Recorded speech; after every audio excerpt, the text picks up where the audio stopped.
Hello and welcome back to yet another episode of our TechTrends Podcast. I don't know what's happening to my voice, Alan. I woke up today morning and I had lost my voice. Then when I left here, everything was okay.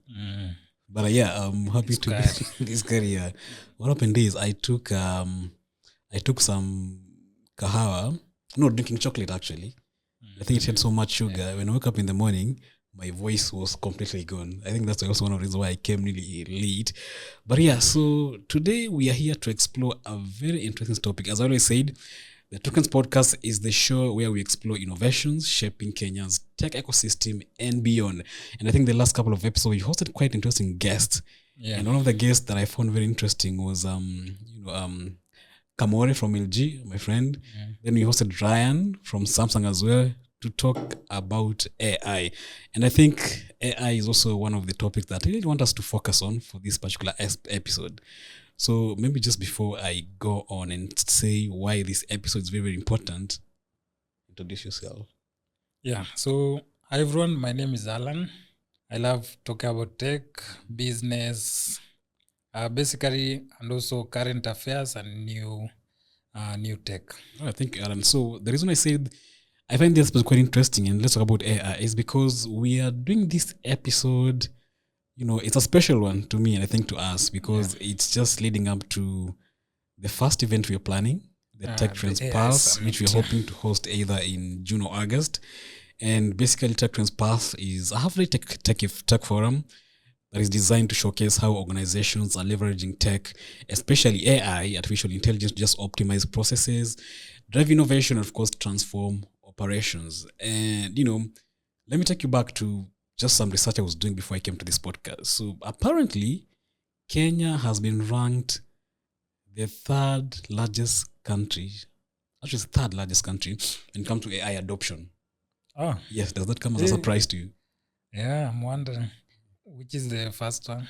The first one, so United States, of course, the first one, then India, then Kenya. Yes. Tukombelia SA? Yeah, no. The US is the first one, then India, then Kenya. Oh. Yeah, of course, the US remains. Like I was saying, like Tukombelia South Africa. Yeah, we are ahead of South Africa, yeah. South Africa, they're not in this list because this list covers the top 10 that was sent to me by some media companies. It's a press release, so and it says the United States remains the undisputed leader, generating 1.4 billion visits. So that's the highest share globally at 16.09% of total AI visits. Then, of course, ChatGPT alone captured nearly 40% of all US and AI usage tools. So the US keep dominating that market. And of course, I'm really happy to see Kenya here. China is actually 1, 2, 3, 4, 5, the fifth country. Yes. Yeah.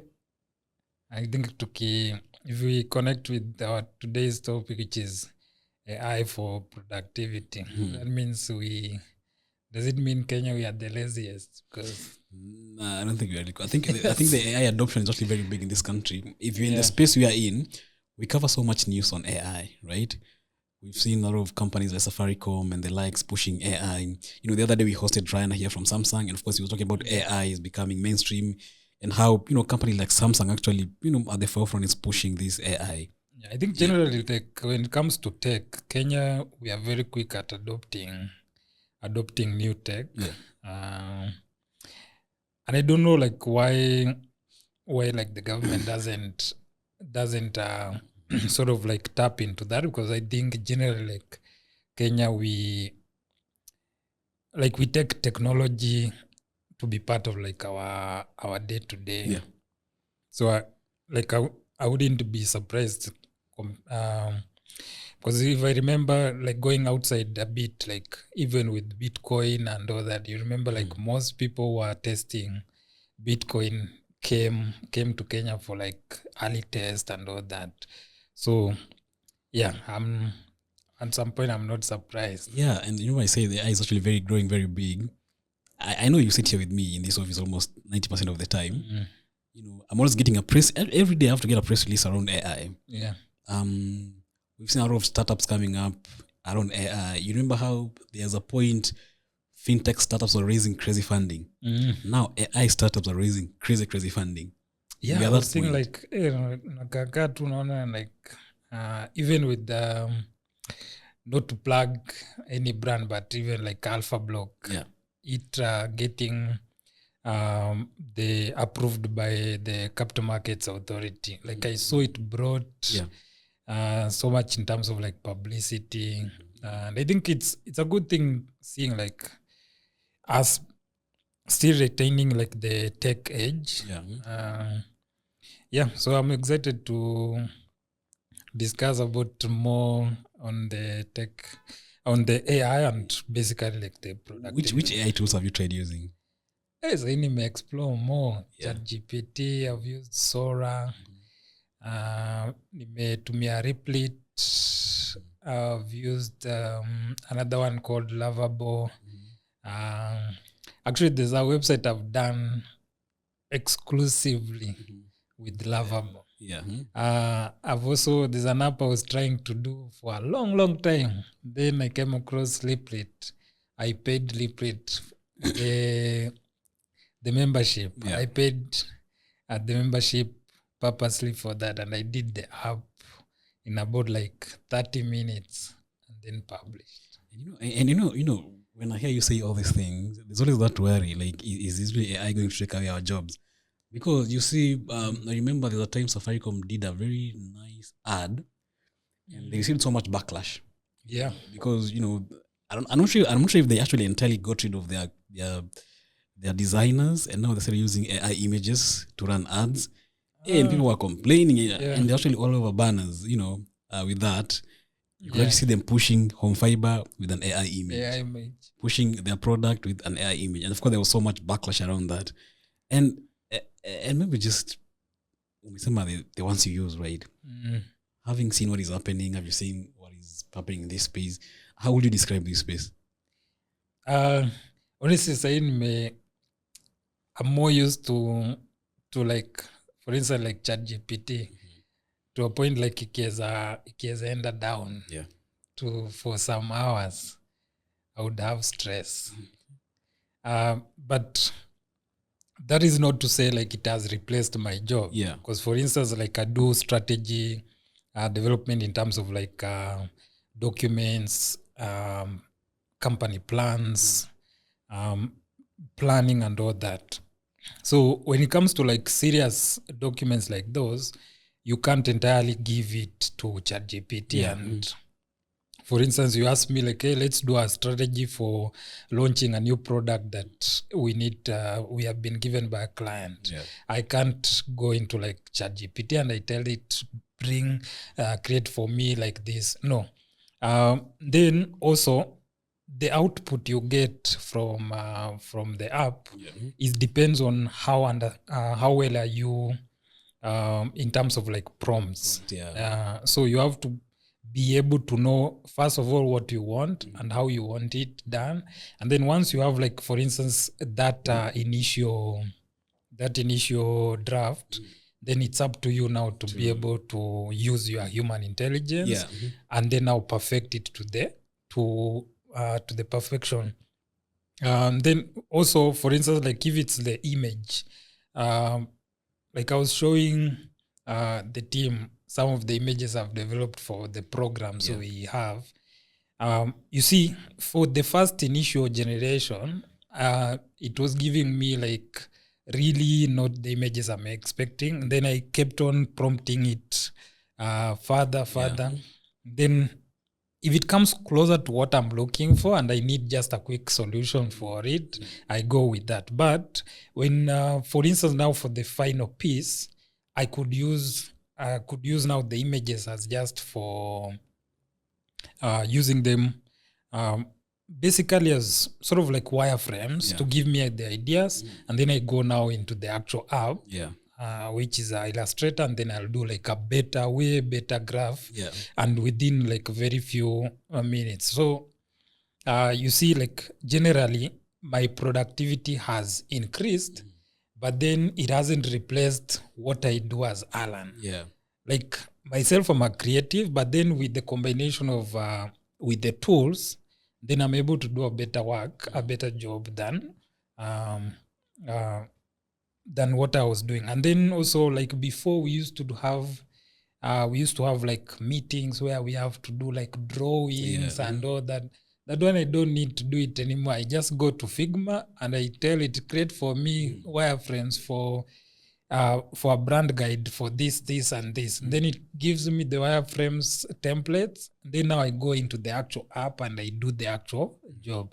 So I've cut off in between. So I think also, although now we can't forego the aspect of like jobs as it lost. Of course, like if especially with the job market, the way people are used to like, I'm doing what the boss is telling me I'm doing.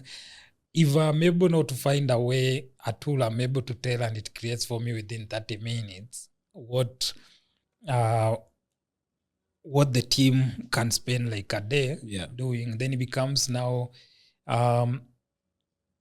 it becomes a game of the bottom line. Do I really want to continue paying for this person? The other, of course, like there are some jobs like saizi zimeenda. That one we are sure. For instance, kama office assistants, guys who are working like as typists, those guys who are doing like virtual assistant and all that. So what happens now next is more of we have to live with the machines. Yeah. So it's about AI actually empowering us rather than just replacing our jobs.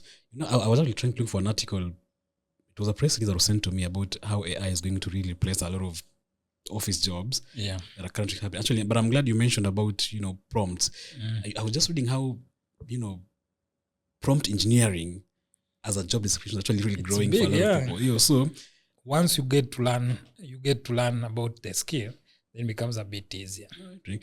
So that fear about AI replacing our jobs, it shouldn't be there. It should. It should. Like designer work, it can either get better or it can get or you'll be lost in between. So what will happen is, so easy, for instance, I've seen Photoshop in you are able to give it instructions in terms of prompts, and then it gives you the design piece, and then from there now getting it to master perfection, it needs now someone who has done advanced graphic design. So for instance, like AI doesn't know about balancing in terms of how an art comes in. It doesn't know about depth. It doesn't know many things when it comes, for instance, like from design. When it comes to office work, each person kwenye, for instance, like the photographer, right? As an employer, part of my responsibility is not to cut cost by replacing people. Part of my responsibility is to help, for instance, like, okay, I have this number of 10 people and currently we are doing this amount of work in a day. How do we use now? How do I invest technology tools? The same way we were investing, we used to be writing things on paper, right? Now most offices have laptops. You come in, the first thing you're handed over is a laptop. So the same now, we need to now move from just hardware to now teaching and helping our team be able to like perform better with the current tools zenye ziko. So for instance, kama ni training, how do we let's say the news team, how do we support them in terms of like how can they use ChatGPT to be able to create ideas better, to write stories better, not to mean that they go and then leave everything news writing to ChatGPT. Because I wish people knew how powerful these platforms are and actually how you can actually make use of them. Of course, one of the biggest challenges we had, I remember there's a editor we used to have. Not really it was a contributor from way back. So we'll give him an assignment, then he'll go to ChatGPT, write an entire article, then send it to us. I'm like, dude, I know how. I've studied AI for a very long while, and I can't be able to tell this is AI language. Because there are some words, they use, you can tell, this is AI. You can make it write that article, but at least edit that article to fit. And then it's also going with the accountability. For instance, if I'm a journalist, right? I know part of my job is to create information that people consume. So it should be my original work, people getting to consume.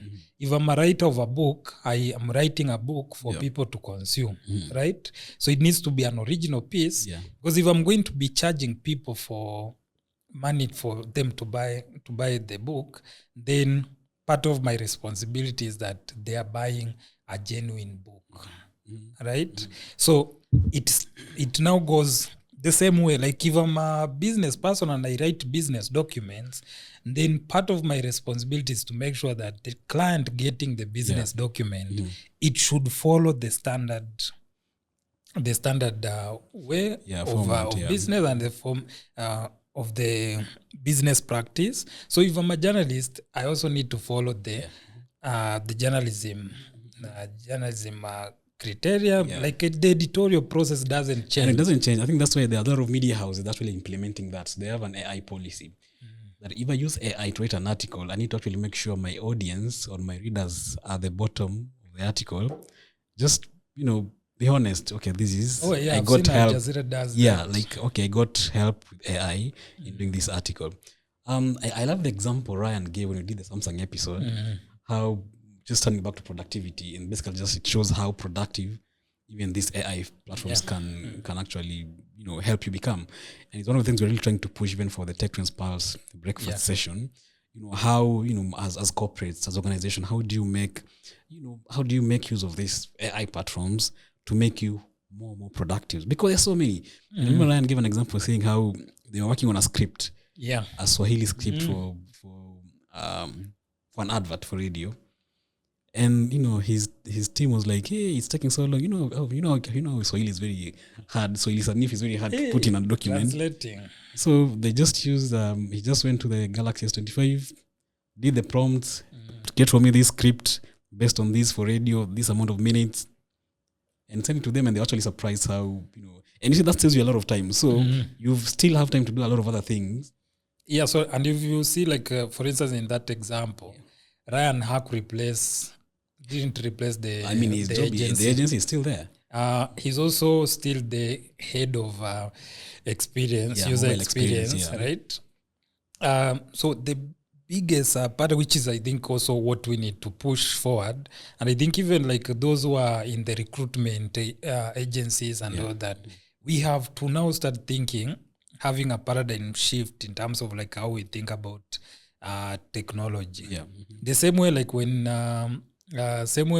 laptops and computers came, guys didn't start now a computer can do most of the things. No, we learned how to integrate human intelligence into a computer. So right now, it doesn't mean if you have a laptop, you stop being a journalist. You have a laptop for you to be able to write the articles instead of writing on paper and having to read. For instance, microphones ziko hapo kutusaidia, for instance, to get the better a better voice. So kuna mwenye anatumia Samsung, kuna sisi tunatumia Rode, right? So but that moves me back to the corporate responsibility in terms of the same mission. When you start a business, part of the core mission and why some of these big companies are important to an economy is for them to create job opportunities. Because otherwise, if you're not creating job opportunities and the first thing you think about is more of what is the bottom line and how do I use for instance AI to be able to reduce the payroll, right? Then that's going against the corporate responsibility of creating a vibrant job market. Right? So for instance, in that case, we have to now I'm not in the employment union and all that, but we have to push on how do companies help employees understand the current technological changes. And then the same way we invest, for instance, in computers and hardware to be able to make help our employees be more productive. Now we have to go further and do okay, how do you integrate technology, tech software and and AI into helping each of our team members be productive. Yeah. And trust me, I think that's very important, because one of the things I remember when I was trying to get into this space, when the brand grew into what it is right now, I used to get invites from a lot of NGOs, Uko Mashinani. Yeah. You are giving a job, come train our staff around social media. Because for them, they were just there. A lot of these NGOs, they're just there. They don't understand how the media landscape is changing. They don't understand how to communicate better, their product and services. So I was being invited, come teach us about social media, about digital media. And I found it very interesting. And I think, because I wanted this episode to be as very short as possible, these conversations around AI are exactly what we'll be talking about at TechTrends Pulse, right? Yeah. Yeah, real use cases, real impact, and of course the real future of tech in Kenya. And we're inviting a lot of these companies, to just come on board and showcase, how is it work? If it's Samsung, come on board. How is this AI working? I know Samsung has a lot of AI features with the Galaxy devices. We've seen companies like Safaricom go big with AI. We've seen even Kenya still actually unveil an AI strategy as a country. So, and I was surprised. Yeah, so Kenya has an AI strategy. So how do we bring this on board? Basically talk about this future and what it means for markets like Kenya. Yeah. So I think also it's important, like for instance, for organizations and companies, I know like like Africa is still 50 years behind, like 50 to 100 years behind the US. But you see, we have to move with the pace. The same way we have adopted, like ukiona Kenya, for instance, kama being the third in terms of adoption of AI, we have always like been at the forefront in terms of like adoption of AI. But then, like my challenge will be even on the government, a strategy is not enough. Yeah. So we need now to, like, organization needs to now start learning, go beyond social media. The way social media was hard to adopt and all that, now that's gone. So now with AI, we have now, like, organizations and companies have to learn how to integrate AI into each of our industries. Yeah. And I know, like Africa, we are used to the what we call the odd jobs, kazi za mikono and all that. But you see, that's a generation yenye saa hizi kwanza wase wenye wako shule, if like for instance it's a school, they need kuacha kuogopa sijui like students using AI. Basically teach students how do you use this AI to be able to make better, for instance, submit better reports, right? Not because ati watakuwa lazy ama nini, but really ati like the normal way of learning where unasikiliza mwalimu 2 hours and then lazima uende sijuu like uban nini, you read the whole book and all that. So that's gone. So I think it's a challenge, especially for the tech companies, to now move the AI tools from just the few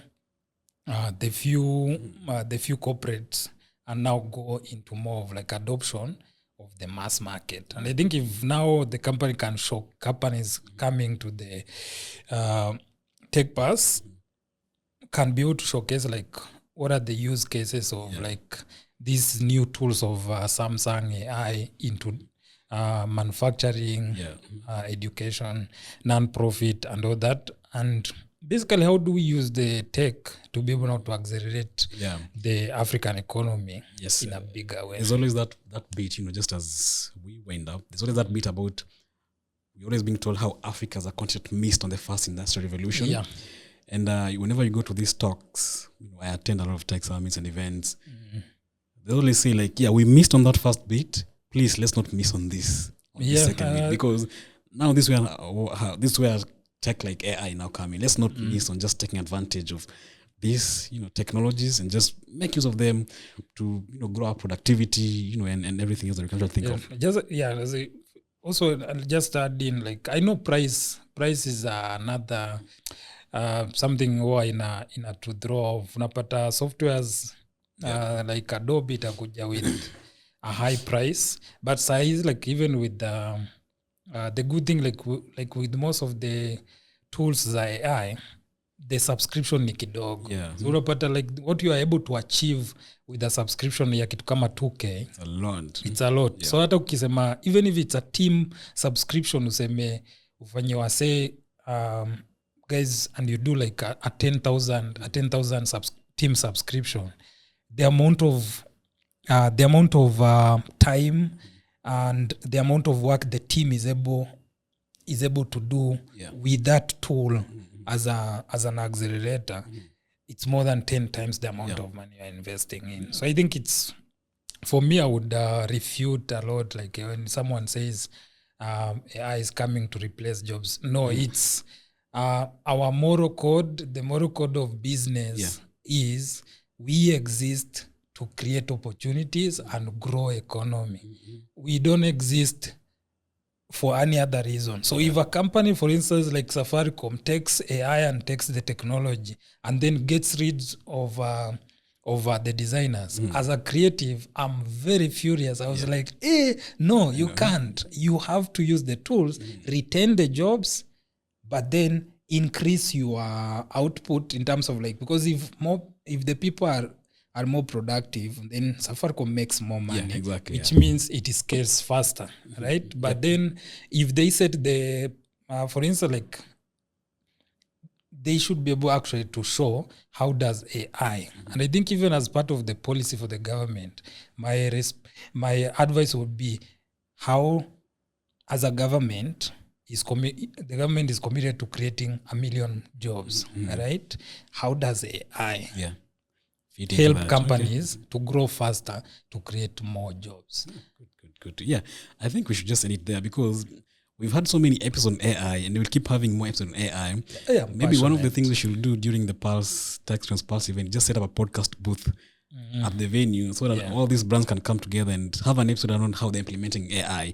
So if you're listening to this podcast and want to learn, of course, how AI is transforming the way we work, collaborate, or even just innovate, you can join us for the TechTrends Pulse event. And of course, more information, I'm going to leave it in the description section of this episode.